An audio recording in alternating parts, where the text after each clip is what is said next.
Continuing his series of conversations with senior INEOS directors, Tom Crotty recently caught up with Andy Currie and began by asking whether he thought it fair that INEOS's growth is considered by some to have been opportunistic. I think, Tom, historically that is pretty fair. As you know, in our early days, particularly in the first 5 to 10 years of INEOS, we were always looking at possible orphaned assets from what we call blue majors, or rather blue chip majors, that were available, unloved, probably undermanaged, and that became our target area. I think it's fair to say that was the case.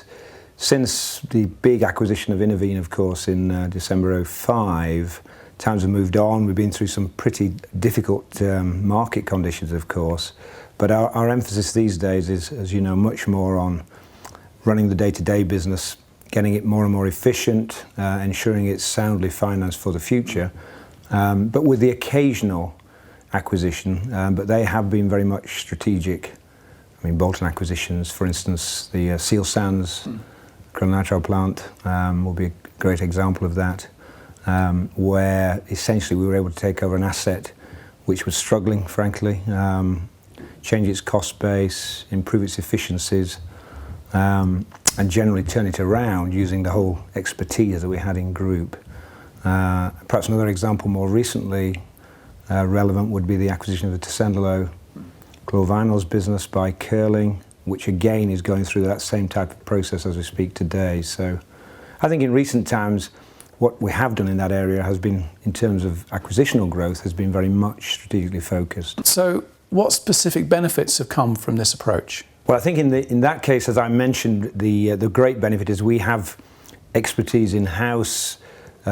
We have lots of people with a great variety of skills at how to run these operations efficiently. In the case of nitriles, obviously, as we say many times, we are the largest producer in the world.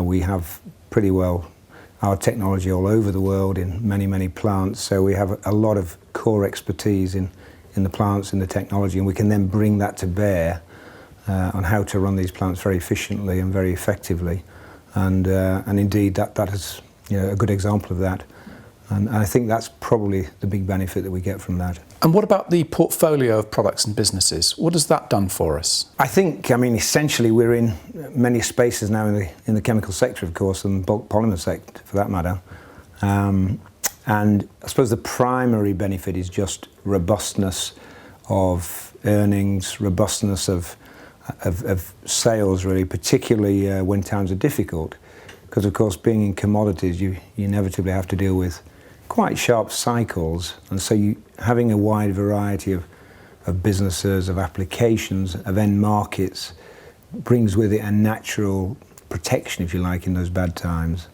and we've seen that really. Obviously the 2008-2009 sort of major downturn, sort of almost meltdown in many ways, was the ultimate test of that. Yeah.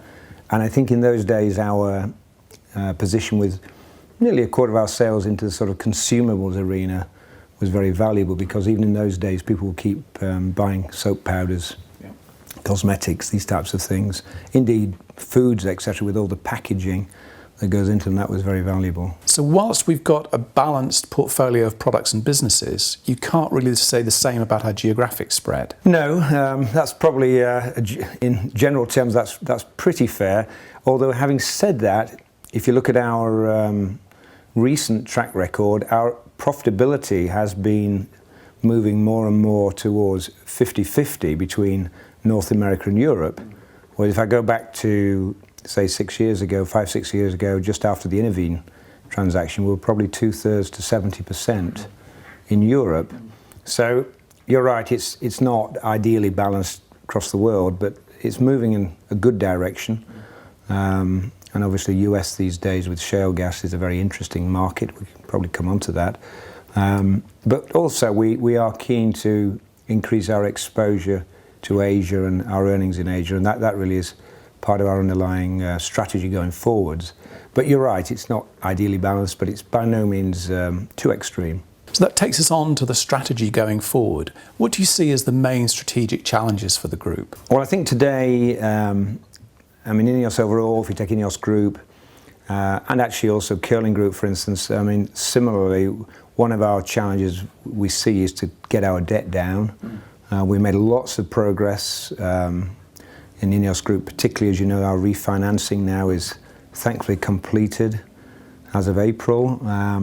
So our next challenge really is just to work at the portfolio, really use the earnings, but key thing, get our debt down, get our leverage down really in essence to a lower level, and at the same time look to fund growth and of course really have a steady dividend policy as well, of course. And what about growth? How do you see INEOS growing in the future? Well, our current main thrust is, apart from those small opportunities around acquisitions, is we're really looking at the US Gulf, particularly US Gulf, but the US market generally, to see how do we take advantage of this recent arrival of the shale gas phenomenon and the fact that you now have this major renaissance of the Gulf Coast, really petrochemical industry and very low-cost ethane feedstock coming into the market. And of course, we already have a very nice position there in our O&P US business, but also in some of our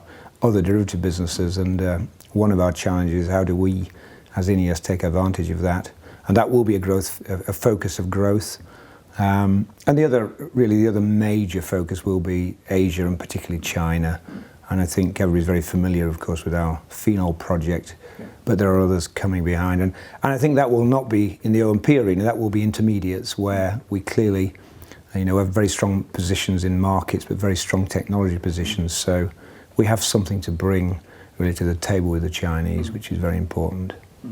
So I think that's the main thrust of our growth areas. So how easy is it to achieve the same results when you're operating within the constraints of a joint venture? Inevitably, by definition, joint ventures do bring a degree of complication. Inevitably, two sets of shareholders, even with good alignment, you still have more complexity. So you need to believe the benefits outweigh the, if you like, the disbenefits that come with that. But I think if you take, if you like, our suite of major joint ventures, I mean, you've obviously got the refining joint venture where clearly we have a massive partner, one of the largest companies in the world, now together with us in the refining industry, which is as you know, very challenged today. But they bring their upstream capability of sourcing to the table. They're obviously their financial muscle. And they also, of course, have a very large trading capability in the whole arena. So, that's where we see a very natural fit. So we see that as, significantly outweighing the disbenefits of a joint venture. And I suppose if you take Styrolution, similarly so, there we've really put together two sets of assets to create the largest styrenics business in the world. There's obviously a lot of synergy possibilities on simplifying the business, reducing cost, taking the best of both worlds, I think, from the two partners in BASF. Of course, we have another very, very, very large, very capable partner. So again, fits very well. And even in our smaller joint venture, which PQ, probably less well known to many, but where we are a minority stakeholder, albeit a large one. Again, this was putting our inorganic assets together, again, to take out synergies and cost simplicity. And that one is well down the track and has been very successful. So I think, Tom, yeah, it does work. It isn't as straightforward as 100% ownership, but in terms of financing and what's possible, it's been very much on our agenda that we can achieve these joint ventures, and we see we can get a lot of benefits from them. And finally, Andy, around the INEOS Capital table, you've got Jim Ratcliffe supporting Manchester United, Jim Dawson Wolverhampton, and John Rees Sunderland. So where do your allegiances lie? Well, I must say I've kept my allegiances below the parapet or below the surface for quite some time, and I can say today I can just about put my nose over the parapet and say Sheffield Wednesday, who have now reached the glorious heights of the Championship as of next year. So glorious days again, but yes, somewhat behind the rest of the pack, but in recovery mode, Tom.